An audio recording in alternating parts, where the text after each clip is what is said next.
Network Entertainment.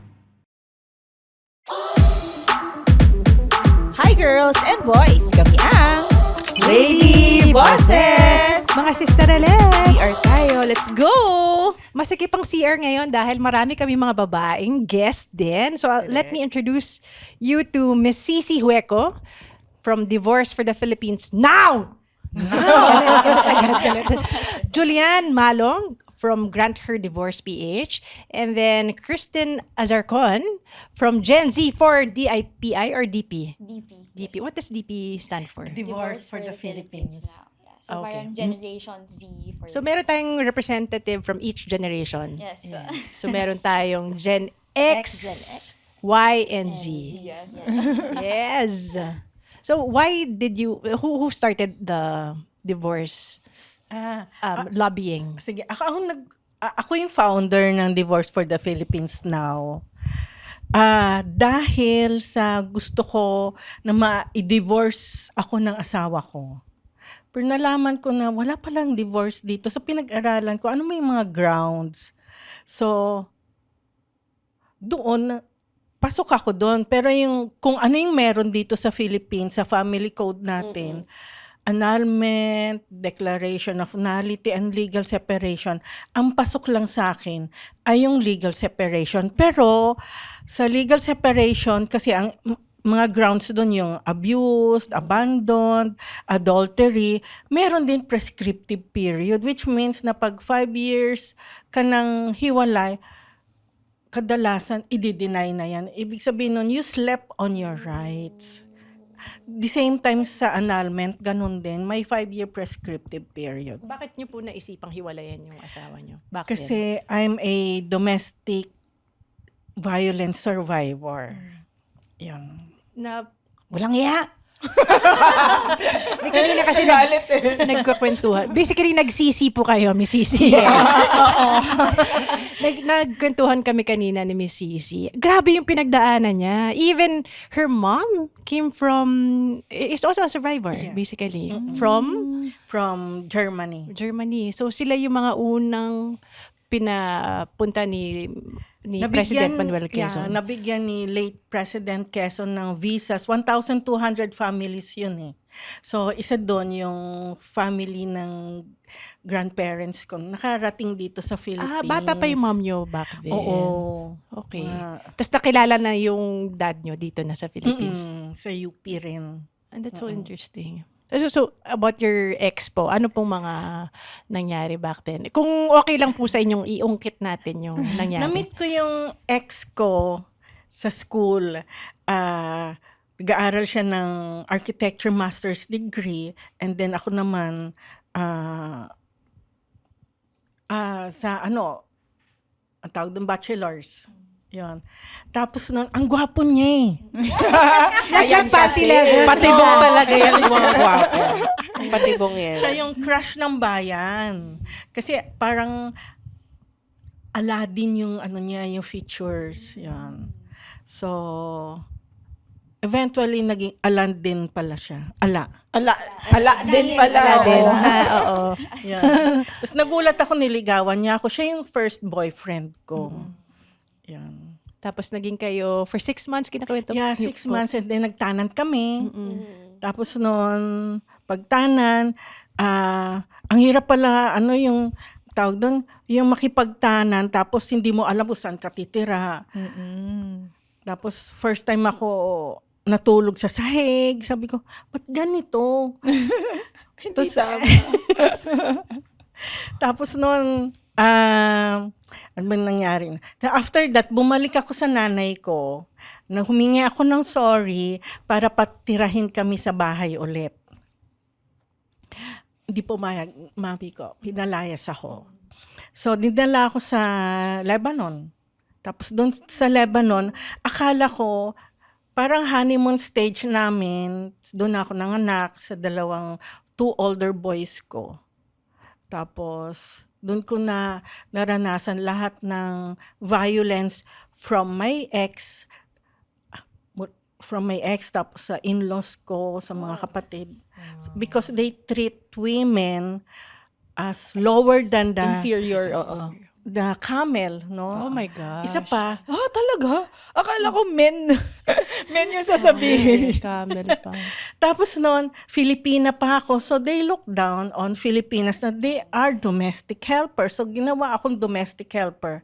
Sa Lebanon, they have a 5-story house. So I have to clean that.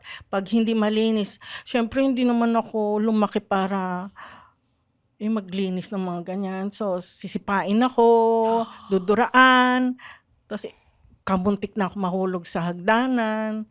Tapos, All these happening while you had two kids also to take care of. Okay. Tapos nung naisipan ko, nagkaroon na rin ako ng postpartum blues nung sa second son ko. Sabi ko, tapusin ko na lang yung buhay ko. Tatalon na lang ako sa bintana. Yun. Pero iniisip ko, paano yung 2 anak ko? So anyway, nakikita na rin mga ibang domestic helpers dun sa Lebanon. May mga naging kaibigan ako, mga Pakistani, yung driver, etc. Tapos, naawa na sila sa akin. Tapos sabi na, kaya mo ba na tumakas? Sabi ko, oo, tatakas ako. Sumulat na rin ako sa DSWD. So, they waited for me from Lebanon, ilang days, nights na travel lang kami hanggang sa nakarating kami sa Dubai. Tapos doon ako sinalo ng DSWD. But you were married here or in Lebanon? Yes, Okay. here sa Quezon City. Ano pa nga para matanggap ako ng mother ko, pagpunta namin sa City Hall, hindi ako pwede ikasal kasi below 18 pa ako. 15. Pero, yun. 15 siya when she was married. Tapos, Ganon. finorge yung signature ng mother. Nagbayad ng tig 500 for just 2 witnesses na staff ng QC City Hall. Para kasal sila. Sabi pa nga ng judge, parang hindi ka pa mukhang 18 years old. Malalagot ako dito pero syempre nabayaran. Oo. So, ayun. Yes. So, ano yun? You were forced to be married or Siguro, finorce ko rin yung sarili ko. To be accepted by the Pero parents. parang grooming, diba? Kasi 27-year-old na yung guy. And then she was 15. Master's student. So tita was an interior design student. Tapos meron lang silang 1 class together with this guy. Tapos ang pinili nung guy is yung hindi siya gusto. Like the one girl na hindi kinikilig sa kanya, yun yung pinursu niya. And that's Tita Sisi. Nakita niya as challenge. Yes. Kaya ako naman tanga-tanga. First time na in love. pero ang weird lang, gusto niya to be married. Yes, para magstay dito sa Philippines. Okay. May ganong okay, angle yes. din. Okay. Ayun. Shucks. Lungkot. Oo nga. Kayo naman, for the stories also of So, Juliana and Kristen. Ako naman, personally, meron akong vinavausi. And then I found out how hard it is. And na parang, okay, so for women who are experiencing this, the back and forth of the judicial system, how much it would cost to have a private lawyer para seryosohin ka doon sa, ang daming ginagawa. Sobrang hirap. So parang, paano to ginagawa ng ibang babae? So si Tita Sisi, we just met in March 3 sa Ulat Lila. Dito, itong year lang. This year, so Philippine Commission on Women, meron silang Ulat Lila 2026. Every year, they have this situationer on the welfare of women. Tapos may na-message ko na siya months before that. So parang, siguro si Tita Sisi, she was used to people contacting her, di naman nagpapakita. And then, Tita, hi, hello! And then si Kirsten, dun lang din kami nag-meet. And then, tinatanong ko sila kung, what do you do for this advocacy? Tapos as in, naglalakad sila sa Rojas Boulevard, sa Commonwealth, naaarawan sa labas ng CHR, Commission on Human Rights. Tapos, walang social media. So, for a millennial, parang, that's a lot of Hindi ka work. papayag. That's a lot of work na you're not covering, you're not documenting. And then, Kirsten was on the same event. And I'm like, okay, I want to do this, but it's a lot of work if ako lang. So, pinitch ko sa kanya na, what if can Gen Z be on this? Na parang, so this is not your problem anymore in your generation when you need it. So, Kirsten, Okay, so ayun. Sobrang nakakatuwa nga po kasi parang we both have like same like backgrounds and all that stuff nung parang same kami ng struggles and like of course all women share the same struggles diba, under the Philippine society. But ayun, nag-meet naman po kami ni Tita Sisi last year pa. So that was around August 2025. And sa ano din siya? Masyado forward looking. Ulat Nila.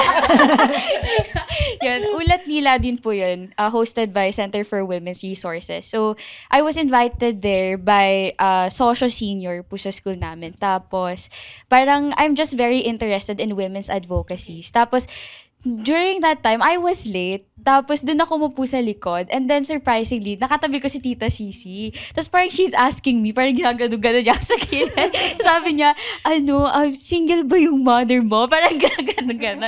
Tapos sabi ko, yes po, single siya, but she's widowed. Kasi parang, during the conversation pala, inop ko yung issue in terms of yung parang subsidies na na-receive ng mga single moms. Tapos parang dun nag-start yung conversation namin. And then invite niya ako sa CHR. Nag-talk kami dun slide. Tapos parang after that, medyo nag-disassociate na ako from what's happening kasi gets ko yung divorce bill but like sobrang busy ko din sa school noon. So, I had to focus sa school. Tapos yun nga po, nag-meet kami after a year ulit, March 3. Tapos nakita ko si Tita Sisi doon and then tumabi ako dun sa area nila. Tapos dun na po kami nagkausap ni Ate Julian. And sabi ko, okay, that's nice. I want to like move forward with this and like take this seriously na rin talaga. Kasi it made sense sa akin yung sinabi niya na parang sila Tita Sisi, they are growing older na.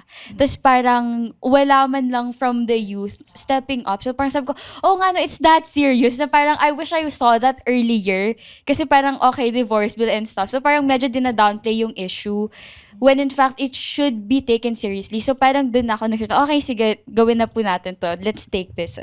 So ayun, and then right now we're It's here. nice that someone from Gen Z is speaking up about it because I would think your generation would be lobbying LGBTQ movement. Yeah, etc. actually very much.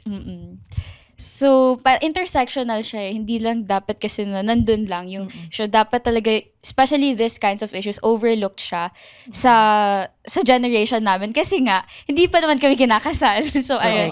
But like, we have to think about our future then na, okay, ma-experience din namin ito in the future. So, kailangan ng ihanda yung mga kabataan. So, ayun. Nakita niyo ba yung video latest? Nag-viral yung binugbog ng police yung misis niya.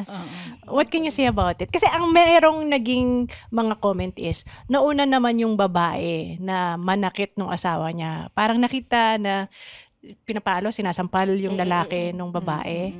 Is it something that is valid na dahil nauna yung babae manakit, pwedeng saktan ng asawa? Tita Sisi. Okay. Naalala ko nag-file ako ng legal separation. Sabi ng judge sa akin, tsaka nung lawyer ng ex ko na, unang-una hindi daw ako submissive. Saan ka pa nag-file? Sa Quezon City, Dahil lumalaban Anong ka? taon pa to, tita? 2005. Ano na rin? So, hindi daw ako submissive at lagi ko daw pinoprovoke yung husband ko. So, tama lang na masaktan ka. Tama lang, Mag? Masaktan ka! Oo. Lalaki po ba? Lalaki yung judge. Mahirap pag ang judge ay lalaki at saka mga lawyers ay mga lalaki din. They will always side with this misogynist male. Ako naman parang tinitignan ko yung concept of perfect victim. Yung parang kailangan sobrang kawawa ka para yung hindi mapakinggan ka. maayos. So, but the thing is, that video doesn't show how long has this been happening. And parang may lumabas pa yata na statement of a previous partner nung guy. Na ganun din nangyayari daw. Na ganun din. Nasasaktan So, din siya. Parang, di ba, parang kailangan perfect victim ka para pakinggan ka. Kaya lang, tinuturo ko kay Kirsten na parang anger is the feeling of dignity reawakened. So if you're this person na good girl program ka na parang ay okay lang, it's okay. Sige, papatawarin kita. Sabi ni father magpatawad daw. Yung ganon. So parang you're gonna be a shell of yourself na para ka lang, nakikinig ka lang nung mga sayings. And then, who you are is not protected anymore. Exactly. Pag dumating na dun sa point na Galit na galit ka na Galit talaga. ka na. Oo. Makakagawa Now, ka rin ng something. nagkakaroon ng ganitong conversations na parang, is she a victim dahil nag-provoke siya? So, it's really something na ang hirap. Lalo na mas marami yatang mas malalakas na boses na medyo misogynistic against mga abuse na You know, I conversation. read also somewhere, historically, social changes have been made because of angry women. Kung hindi tayo magbigay ng boses, walang mangyayari sa Kung hindi tayo syudad natin. nagagalit. Kung hindi tayo nagagalit, wala Walang tayong mangyayari. masasabi. Actually. Hindi nakakapag-aral yung mga babae dati. I think your mom also, I read somewhere whose mom, dahil symbol siya ng women empowerment that back then, nakapag-aral siya ng college, nakapag-boto yung mga babae dahil sa mga galit na babae. Diba? If you just keep quiet, nothing's gonna happen. So I love what you're doing right now with lobbying divorce. Where are we now? Okay. Ang status ngayon ng divorce natin, finally, nung last week, May 11, nagkaroon ng first committee hearing. And baka anytime before June, magkakaroon ng second committee hearing, which is the technical working group, kasi we have 9 divorce bills. Historically, pinakamarami ngayong 20th Congress. So, 9 divorce bills. Sa Congress pa lang yan, sa House of Representatives. So, pag sinabi mong technical working group, pag-iisahin, i-consolidate yan. And then, eventually, sana, bago mag-end yung first regular session sa June 5, kasi magre-recess na, matapos na yung umabot sa third committee hearing. And then, after the SONA, by August, reading na lang yan, interpellation and voting. Out of the 9, may mga female authors din. Ay, yes. Okay, that's better. There are female authors. Yung nanalo po nung 19th Congress, yung bill ni Edsel Lagman. Okay. And then his daughter, parang copy-paste, nilabas niya ulit yung the same bill. So, House Bill 655. And then, parang all of the women there, boto sila na yun na lang ulit yung gamitin. Okay. So, si Miss Sara Elago, si Miss Renico, na Gen Z din, parang they are all agreeing na parang formality na lang pinasa na naman niya to last time. Also, and Senate, it's a whole different battle in itself. Na sana, tapos na. Literal battle. Bakit? Babarilan na sila sa Bakit ang hirap ipasa ang divorce? Like, hindi ko gets. Kasi meron naman tayo legal separation, di ba? Yes. So parang, ano yung difference ng Yeah, divorce that's a good dun sa question. legal Yes. separation? Sa legal separation, yun na nga yung isang grounds doon ay may 5-year prescriptive period. Which kung lumagpas na sa 5 years at saka ka lang nag-file, it will be dismissed.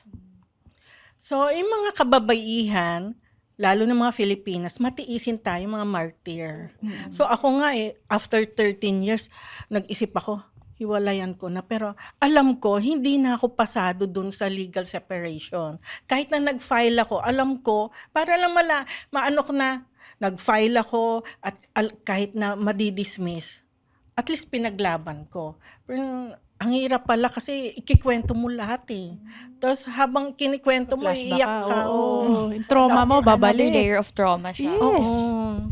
Tsaka paano kung 6 year, nagkakabit yung asawa mo, o di wala ka na rin, di ba? It won't fall under legal separation anymore. Saka pag legal separation, yung hiwalay lang kayo board and bed.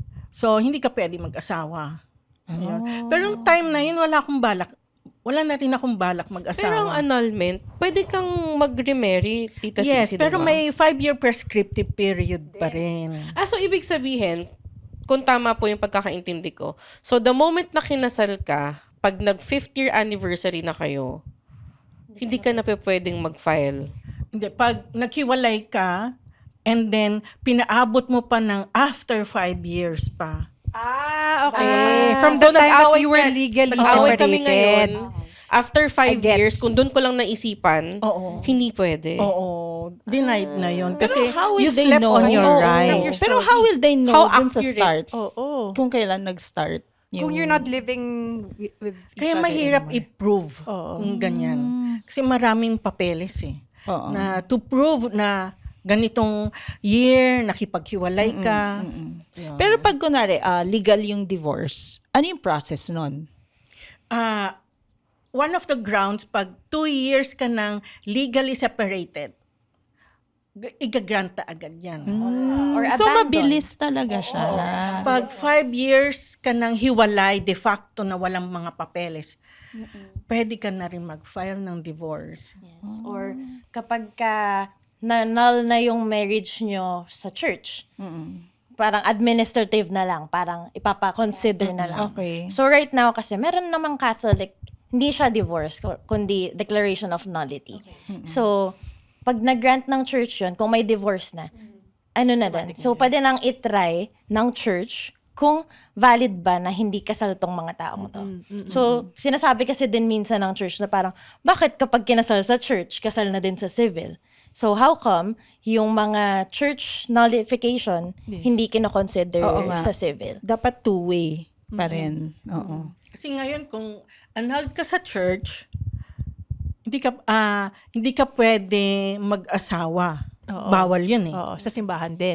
Sa simbahan. Civil. Even sa Civil. sa garden, yung Oo. yun. Garden wedding. Kung gusto mo mag-asawa ulit, you have to file civil annulment. Okay. Pero hindi ka pa rin pwede ikasal sa church. Oo. Yes. Yeah. Ayan. So parang meron pa ring mga religious na barriers talaga, especially nung last Monday, May 11, in the first committee hearing. Meron talagang, habang nagsispeech si Tita Sisi, merong nag-mansplain sa kanya Yes. na bawal daw niyang i-mention yung Bible when the previous speaker was quoting verses from the Bible. So parang, Double standards. yes, so bakit Oo. hindi fair? Pero ano yung reason nila kung bakit ayaw nila ipasa? Ayan nga, marami nga silang pinapakitang mga studies and numbers na ito yung percentage ng mga tao na yung mga bata na nagkaka-psychological issues pag galing sa divorce. But the thing is, we have to differentiate correlation from causation. Kasi minsan yung studies, sabi lang, itong percentage na to, diba? Parang it's just, pero the psychological abuse, the psychological lack of development, children experience kung dysfunctional yung magulang nila. Hindi ba yun? Yung reason? Same lang din eh. Not Oo. divorce. So parang medyo hindi. Baka nga mas lumala pa if you stay in a family Yes. na may mga abuse. Saka yung mga studies na nababasa nila sa ibang bansa. Dito, hindi naman tayo ganun pag yung parents, hindi niya talaga papabayaan yung mga anak. No, sa akin, I have 4 sons, pero talagang kahit wala na yung tatay, ni 5 walang binigay sa akin para tulungan ako na ipagpaaral yung mga anak ko, talagang gumawa ako ng diskarte para mapatapos ko sila. So ngayon, yung 3 may work na, nasa UK, isa na lang yung bunso ko na lang yung nag-aaral ngayon. Pero mahirap maging solo parent. Oo. Mahirap talaga. Nanay tsaka tatay ka. Lalo na puro lalaki mga anak Oh mo. my gosh, Pero Rayo. yun nga alam natin na mahirap maging solo parent. And the fact na gusto natin makipaghiwalay dito sa mga to, gusto pa rin natin makipaghiwalay, mas pipiliin pa rin natin yung pagiging solo kasi it will give me peace of mind and I will be Mas able to mapapalaki take ng care of maayos my mga kids. anak mo. Oo. 'Di ba? Parang tayo na lang ba ang walang divorce? Vatican, technically. tayo na and lang. us. Sa Vatican, di naman sila magkakaroon eh. So tayo, Tsaka hindi naman papakasal yung mga pare. Yung mga pari, ano ba? Lahat mo sila pari doon. historical talaga, ma'am. Sinasabi ko kay Kirsten na, okay, pag nangyari talaga to, history talaga. The last divorce Talaga? Tayo of na the lang? world. Yes. Philippines? I think some men are even making it as a claim to fame. Kaya siguro ayaw nila ma-approve. Kasi Yes. parang, we're the only country Bragging without Parang Guinness divorce. Book of Records. Eh di sige, ganito ha. Kung if you're, parang sa akin, o sige, kung ayaw nyo i-ano yung divorce, kung ayaw nyo ipasa, be better men. Correct. Ano ba yun? Diba? Parang, ipakita nyo na na Maayos sige, na yung hindi asawa. tayo magdi-divorce, pero we will step up as fathers, as husbands. Diba? Yes, exactly. Yeah, Meron exactly, din bang mga men na pro-divorce? Yes, Meron. marami. Doon sa group namin, 50% are men and 50% are women. Ano pong reasons nila? Kung bakit? Opo, na lalaki sila pero pro-divorce sila. Anong usually reasons nila? Top 3 reasons: adultery, abandonment, and abuse. Adultery of their wives also. It Yes. also happens to them. May nagsabi nga sa akin nung nag-guest ako sa CNN, sa Club Filipino. Sabi nung taga CNN, punta ka sisi sa Sangley Point. Sabi ko, anong meron dun sa Sangley Point? Yun yung mga seaman na nag-ano ng mga repair ng mga ships. Halos lahat sila, 99% ng mga kalalakihan din doon, iniwan ng mga misis nila. Sumama sa tricycle driver, taho vendor, driver. Nagpalit sa I'm sorry, malapit. pero parang Well, technically, yun talaga siya. It also Yeah. happens among OFWs. A lot of Yeah, them. it is. Iyak sa akin pag may tumatawag sa akin na at 2 a.m. at ang kulit, sasagutin ko talaga yung tawag. At sasabihin sa Tita Sisi, tatalon na ako sa barko. Sabi ko, sige, tumalon ka. Oo. Yun. Marunong naman siya mag-swimming, di ba? Man siya, dapat lang. Ayun. So, sabi, pag-usapan natin, baka pwede pang maayos. Tita, hindi na pwede. Nabuntis na nga yung misis ko. Masakit syempre kung sa mga, hindi ko alam kung mas mahina ang loob ng Ng mga lalaki. pero yun yung maraming nagpapakamatay, lalong pag sa barko, tumatalo na lang, tapos wala na. Hindi mo na sila makita. Maraming mga Filipino, seamen, ganun. Oo nga no. Kung kunwari nabuntis ng iba, meron pa rin siyang responsibility to give money dun sa Because dun sa they're asawa married, niya. technically. Oo. Wow. Hirap din, di ba? Audacity. Oo. Di ba? Ang hirap naman nun. Ito ma'am, anong masasabi nyo? Kasi yung pinakamalaking opposition doon sa committee hearing, ang sinabi is, attitude problem lang daw. Ang reason for the breakdown of marriages. Ng Attitude babae, problem implying that it's our attitude. Pero parang it's a guy telling Tita Sisi. Oh my God! What do you think? Attitude problem. Na parang hindi mo Eh di masikmura. sige, kahit attitude problem, ibig sabihin, hindi kayo na pwedeng magsama. Kasi hindi na kayo nagkakaintindihan. Yeah. Hindi The na point, kayo at the oo. same field. So sige, sabihin na, okay, attitude ko. Pero dapat hindi na niya ako kaya. Correct. So dapat hiwalayan mo na ako. Mm-mm. Attitude ko The to more. Diba? Parang okay, galit. sige. Ibigay ko na sa'yo yung attitude na yan. Hiwalayan mo na ako, please. Sumama ka na sa kabit mo. Yan, mga kabet! Topic of kabet! May, Natitrigger ako. I've been following yung mga comments nyo also in your social media. Meron daw ngayon, mas matapang pa yung mga kabit kaysa sa mga asawa. God. Yan ang pinaka-trending namin na topic on Threads. Like how? Ako meron ako friend. So, hiwalay na sila. Matagal na, 10 years na. Hindi pa sila annulled. Pero, the nerve of the kabet to post a picture of the ex-husband, still husband, proposing to her. Pwede bang gamiting grounds yun as proof? Ay, tita. Iba kasi ang ganito yung mga batas natin. Sino ba yung gumawa ng batas? Yung mga philandering politicians natin. Kagaya ng concubinage and adultery.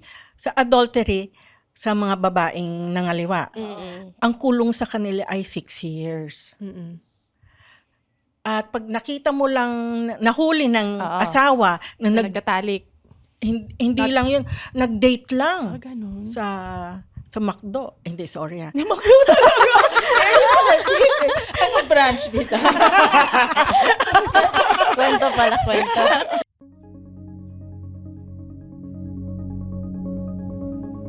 Hi, my name is RJ Ledesma. I wear many hats. I wish I had just as many heads. I'm a serial entrepreneur and I'm also an entrepreneur mentor. I'd like to invite all of you to please listen to the RJ Ledesma podcast. On my podcast, I listen to inspiring business leaders and entrepreneurs to learn more about how they think about doing business, what are their success secrets, and how we can replicate them, and more importantly, what business opportunities do they see emerging in the near future for us entrepreneurs. Listen to the RJ Ledesma podcast.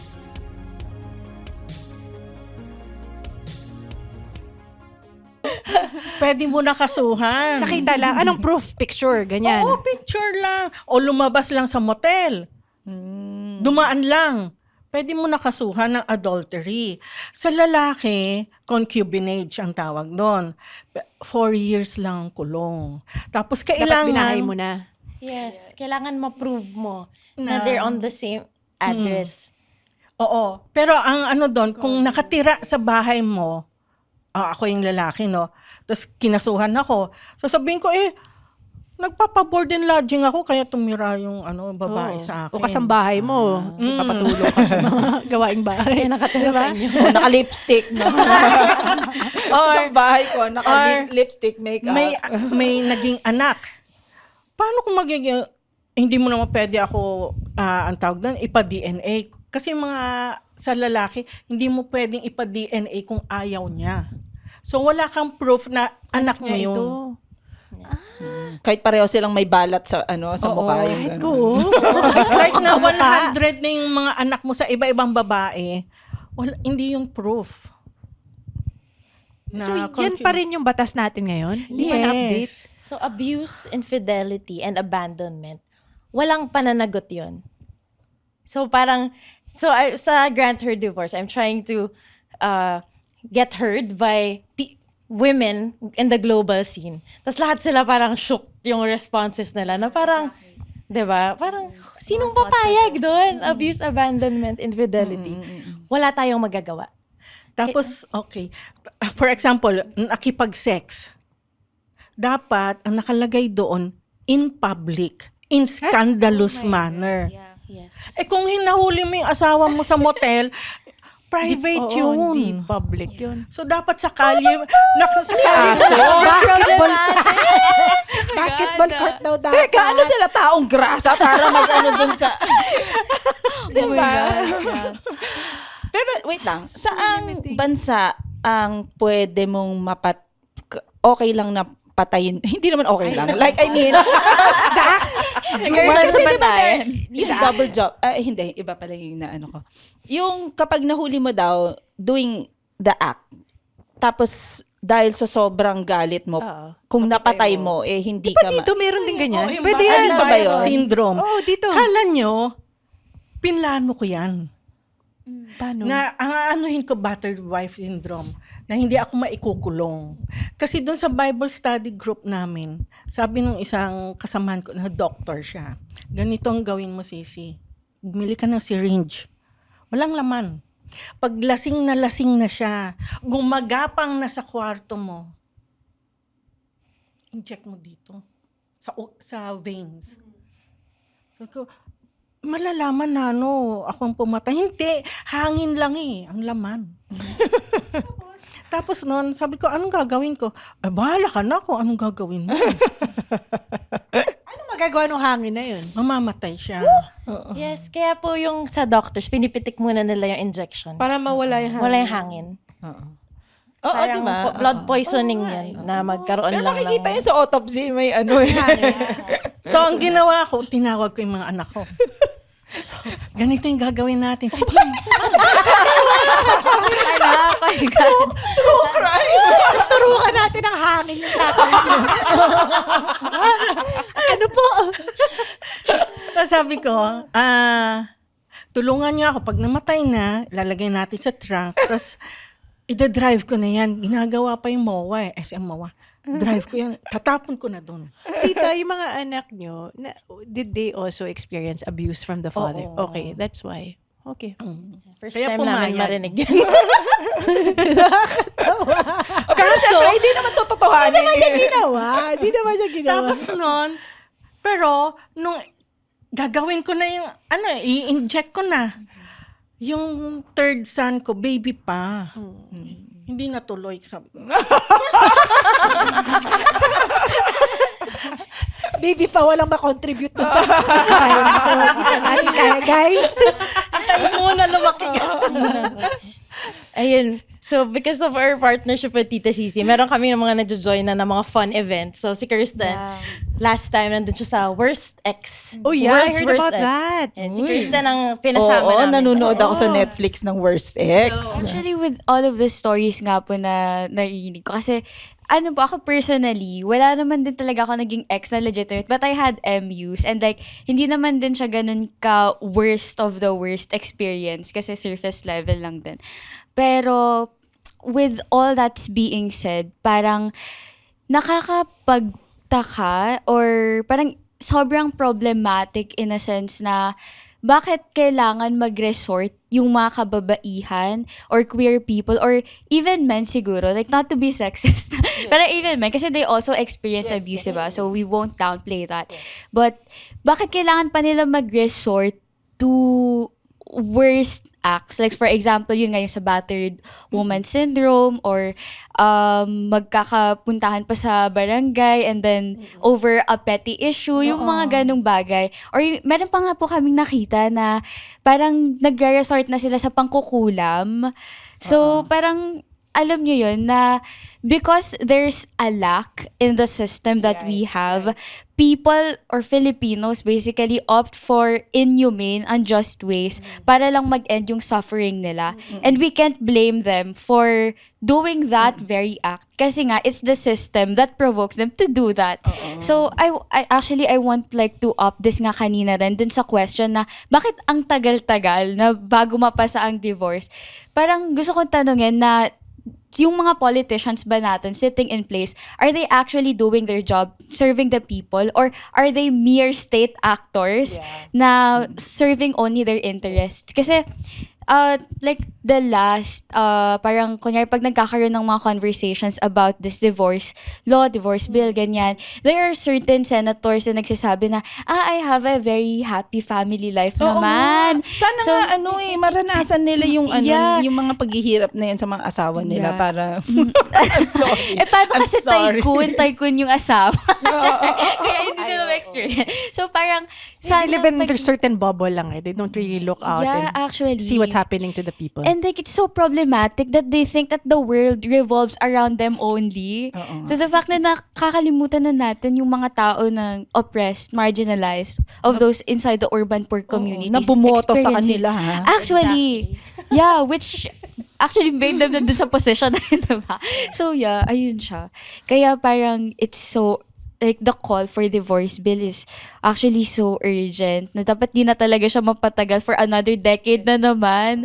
Kasi grabe na yung paghihirap na lagi siyang dinadownplay as ang sensitive mo naman, kaya naman niyang tiisin yung mga ganong-ganong bagay. So yeah, that's it. Nakakakulo ng Oo nga. Yung Ano ako. divorce, this is an option, another option. Yeah, exactly. Mm-mm. Parang, Hindi naman porket nandyan na magdi-divorce lahat ng mga kasal Oo, mo, diba? yun ang lagi nilang sinasabi. Pag sa Facebook group, yung mga comments na, gusto nyo ng divorce kasi gusto nyo magpapalit-palit ng partner. Actually, yun po ang narinig ko kasi may nakasakay ako na Move It driver. Tapos parang I'm asking him, ano po yung view niyo sa divorce? Ganyan. Tapos it's the very same sentiment na doon ka na-realize na yung normal Filipino masses, dahil nga we have the lack inside of their education system dito, hindi nila naiintindihan din yung depth ng mga ganong types of bills na ilulunsad, di ba? So parang ang issue niya is that, for example daw, mag-asawa, ganyan. Tapos yung isa, mayaman. Tapos yung isa daw, part ng urban poor. Tapos what if daw, mag-decide na lang yung asawa ng mga liwa. And then, parang kaya niya na daw i-divorce agad yung asawa niya. So parang he's not thinking about na meron pa palang grounds yun. So I tried to explain him naman. Pero yun nga, Tita Sisi. Telenovela yung mga basis no? Actually, very Movie Driver. sobrang laki So kasi ng parang impact iniisip ng nila films yung and- money. Yeah, yung Money money. ng tycoon. Kunwari, yung Yeah, money ng na pwedeng makakuha yung urban poor na Then mag-aasawa siya ng gusto niya talaga na Yeah, tao. so parang yung ang mga laging kawawa yung mga tao daw na sa marginalized. Parang ganun yung logic niya na ang laging panalo dito yung partner na mas may maraming pera kasi mas afford niya daw yung divorce bill as compared dun sa na part ng urban poor or mas lower socio-economic na class. Parang ganun. Okay. Pero may panalo ba talaga sa divorce? The abused person. Pero imagine, parang everybody, parang it's just something to help people move forward and have an actually. Wala namang panalo eh. The person who wants the divorce, wala. So parang why is this a conversation of sinong nananalo, sinong talo, sinong kawawa? Exactly. Diba? Parang ganun. Saka ang tawag sa amin mga religious congressmen and senators ay mga immoral kami. At mga satanista. At ganon, usually pag sa mga SONA, pag opening ng session, yung mga religious congressmen, sila nagpe-pray. Tapos makikita niya kami, ito naman, yung mga pro-divorce, mga satanista, mga immoral. Sabi ko, kami na iniwan. Kami pa yung immoral. Oo. Yeah, exactly. Nung Monday sa kasi diba may voting silang ginawa sa Congress. Tapos nakaupo kami doon, mga divorce lobbyists. Tapos tumatabi sa amin yung puro madre, mga monk, mga pare. Tapos nagtapang na lang ako, tita. Tinanong ko, hi miss, tita, ano po yung nyo? Ano yung meaning nung ribbon ninyo? Sabi niya, kasi may pare na nag-file din ng case against dito sa pinagbobotohan natin. Akala ko may file na file. Hindi, dun sa nung Monday, meron ding other impeachment thing. So, merong parang clergy na may final against the person. So, kaya pala sila nandun. Sabi ko, parang kinabahan ako. Kasi sabi ko, natiiwan pala. First committee hearing. Tapos, mag-uusap na ba tayo? Okay, iba pala yung reason nila. We are, on the same page. Like that day. Para yung pinaglalaban natin sa Congress that day. Nung 19th Congress, sabi nung isang senator, Sisi, pumayag na lang kayo. Kasi tabu sa amin yung divorce. Tabu, wow. Oo. So, Yeah. Divorce. dissolution na lang ang gamitin nyo. Matigas ang ulo ko. Sabi ko, hindi. Sa buong mundo, tayo lang, dissolution of marriage. Nasa Biblia yung divorce, ganyan-ganyan. Pero eventually, nagbago na yung namin, yung position paper namin, divorce or dissolution. Kahit anong itawag basta ninyo, i-approve nyo na lang. ipasa nyo. Kasi may mga nakausap din ako mga AFAM na sa amin, dissolution ang tawag. Okay. Sige. Accepted na rin dissolution. Basta hiwalay kami. At saka dapat mas easy ang pag-file. Yun na lang. Oo.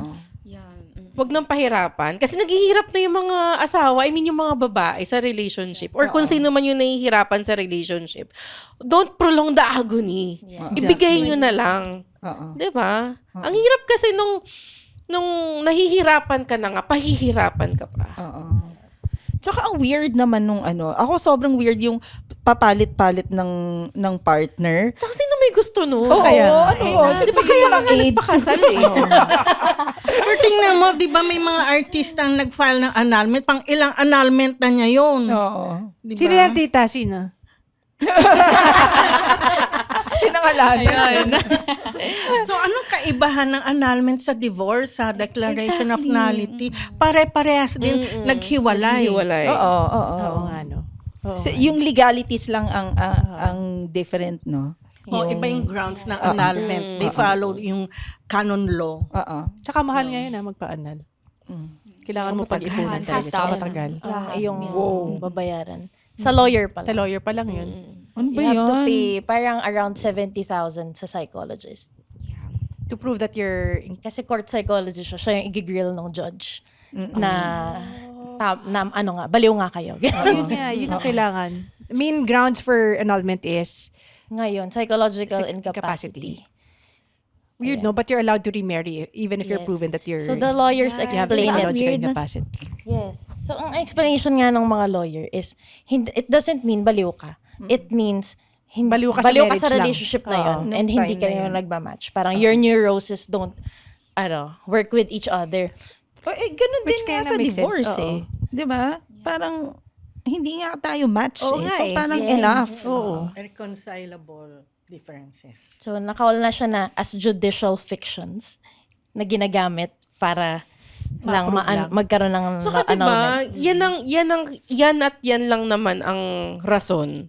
So parang naglolokohan na lang tayo. Totoo. Yes. Diba? Parang, ano ba? Sobrang labo. Na alam naman natin Exactly. pare-parehas na hindi naman talaga yun yung rason. Na you just have to prove na may something ka. Yes. Tapos lahat ng mga nag-file, Lahat lahat yan. kayo Oo. may something. Diba nakakaloka? Ano daw 30 petition for nullities per day daw tayo ngayon in the Philippines. 30 per Mababa pa yan. So, ganun kataas. Parang it doubled in the last decade. 30 yung kailangan nito every single day. Act 30 ang kailangan. day. Oh, 30 yung parang nag-file na mismo just, talaga. Oo. 30 people per day kung i-average siya. Pero pag ganyan, for example, the custody for the kids, ibang laban pa yon. Yes. Or automatically ibang they go to the usapan, moms. Iba rin yung usapan sa properties. Ibang lawyer pa yon. Ibang bayad pa yon ulit. Grabe, no? Grabe. Yes. Batong-batong, no? Ano nga pag kinikwento ko yung divorce, sasabihin ko, hindi nyo ba alam, may divorce tayo nung unang panahon pa. Bago ng 1951, ang tawag doon relative separation. Which is, doon sa relative separation, tinatanggap nila yung abuse, adultery, abandonment, at nakakapag-asawa. Pero nung nagkaroon na tayo ng constitution, new constitution no after 1951, tinanggal yon.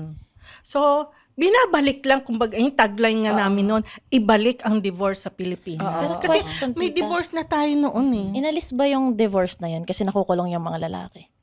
Nakukulong sila. Pag Oo. hiniwalay sila. Kaya siya tinanggal. Ba't sila nakukulong? Kapag kasi abuse, infidelity, abandonment, Okay, divorce okay. plus nakulong yung yung perpetrator. So naalis 'yon kaya nagkaroon ng vowsy kasi parang that filled that gap. And now we still need divorce. Noong 1987, nung kay Cory, yung ang tawag doon, EDSA Revolution? After EDSA Revolution, pinasok yung divorce. Hindi pumayag si Cardinal Sin. Kasi siya talaga yung tumulong na magkaroon ng people power. So, supposed to be, papayag si the late President Cory Aquino, pero tinanggal. May Cardinal Sin. Cardinal Sin pala eh. Like, yeah, and like, Because of isn't religious, Purposes. Reasons. Tsaka, parang despite of the performative progress, kasi ang Philippines, recognized siya as one of like the progressive na bansa in terms of gender equality. Okay. But like we see now sa mga narratives and statements, di ba, na yung mga laws natin, it still works for men. Like, in the sense na, okay, meron nga tayong vowsy, or like, meron tayong safe spaces, but like, hindi talaga siya hindi talaga nabibigyan ng hustisya yung mga kababaihan in terms of what they actually want to happen. Kasi ako personally, sa other, but like sa safe spaces siya, na I want to file a case against this certain person who did me wrong. Pero hindi siya ma-detain kasi nga parang yung proseso, it's actually very pro-suspect as compared to pro-victim. So parang that's also the same case happening sa Philippines na parang sinasabi nila, vowsy na lang ang i-file mo sa asawa mo, wag ng divorce. Vowsy na lang kasi mas okay yun, kakasuhan mo lang siya, parang ganon. So, bakit ganon? Na parang kailangan yung babae, kailangan lagi siyang mag-a-adjust dun sa mga situations na hirap na hirap na nga siya, auto-press na talaga siya, di ba? So yeah, and considering the fact na most of our politicians are males, so parang we need to actually push more of feminist ideas pa na ma-embrace talaga siya fully sa bansa natin. So ayun. Parang ang weird naman nun, yung ano ka, i-ano mo na lang, i-vowsy mo na lang siya. Yeah. Tapos, kakasuhan mo, tapos edi lalong magagalit yung lalaki sa'yo. Tapos uuwian mo pa rin siya. Yes. Diba? Parang ang weird.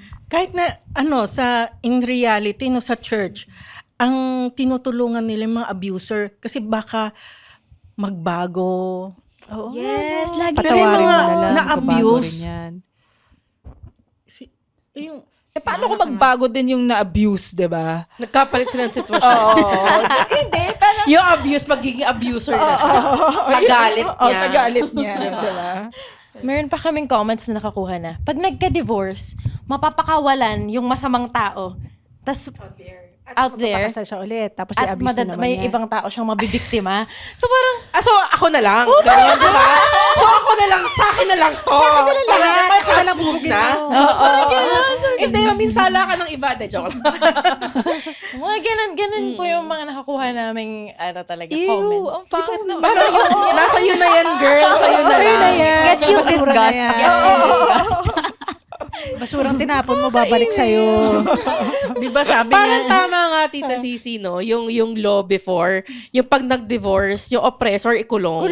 Tama naman. Kasi parang hindi na siya makapaminsala ng ibang pamilya. Kasi magbibuild na naman siya ng bago. So, i-divorce na naman siya. Tapos, maghahanap na naman siya ng iba. Parang epidemic. Dapat ikulong. Malupit pa sa Diba? COVID din. sabi nila, till death do us part. Oh my gosh, it's So magtiis ka na lang. Yun nga sabi sa akin nung Di, police, tsaka papatayin ka naman niya eh. Di, do sport talaga. sabi nga ng police commander nung pinahuli ko na yung ex ko. Sabi niya, ilang years na kayong kasal? Sabi ko, 13. Magtiis ka na, 13 years. Magtiis ka na lang. Mas mahaba pa yung buhay ko, Diba? So, Ayan nga, so dun sa worst ex event, nanalo si Tita Sisi. Oo, nanalo Tapos, siya. And then, doon nung nagtatali ng scoring, si Kirsten naman ay nag-share about the advocacy. And then, hindi kasi nasabi ni Tita Sisi na kinuha na pala kung saan siya napunta, sa taas o sa baba, yung husband niya. Tapos nag-cheer yung buong audience. May footage pa yata sila na nag-cheer yung buong congratulations sa pagdaanan niyo po yun. Parang ganun yung dati. No, because kasi si Kirsten yung nagkwento na wala na, free na si Tita Sisi. Pero the thing is, share ko Tita Sisi na the guy deleted himself kasi hindi daw niya matanggap na hindi na sila. What do you mean? Deleted? Delete. He tried 3 times. Unalive. Walking Dead. Nag-try siya 3 times, nag-succeed siya dun sa last. And his reason is dahil in love pa rin siya kay Tita Sisi. So, how do you know? Habang hair Yun din yung ka. press release niya. Hindi ko gets, hindi yata nila alam yung meaning ng love. Pero ako, sa akin lang naman to, Tita Sisi. Yun yung problema din. Marrying a foreigner. Yun yung one of the downside. Dahil hindi tayo parehas ng culture. Yes, tama din naman. Sa akin lang naman yun. So, kasi Tita Sisi, may fantasy ako dati na mag-asawa ng AFAM. So, kaya lang, yun nga, nababalitaan ko na yung binubugbog. Dahil nga, hindi kayo nagkakaintindihan Magkaiba kayo ng So, hindi ko na lang tinuloy. Kasalanan mo pala tita Hindi yun. Naisip ko lang. Pero sa country na yon, kung saan kayo tumira dati, maraming instances of domestic violence. Oo, marami. Maski amongst themselves, Basta sa hindi Middle nila East. yung wife. Middle East. Okay, ganun yan. Hirap. Mas mababa kasi Babay tingin nila sa babae. normalized yung It's normal for them na to hit their wives. I don't know how they last. So, hindi tama yan. So, Tita Sisi, kahit yung parents niya, nagbubugbugan din. Oo. I suppose Oh so. my God!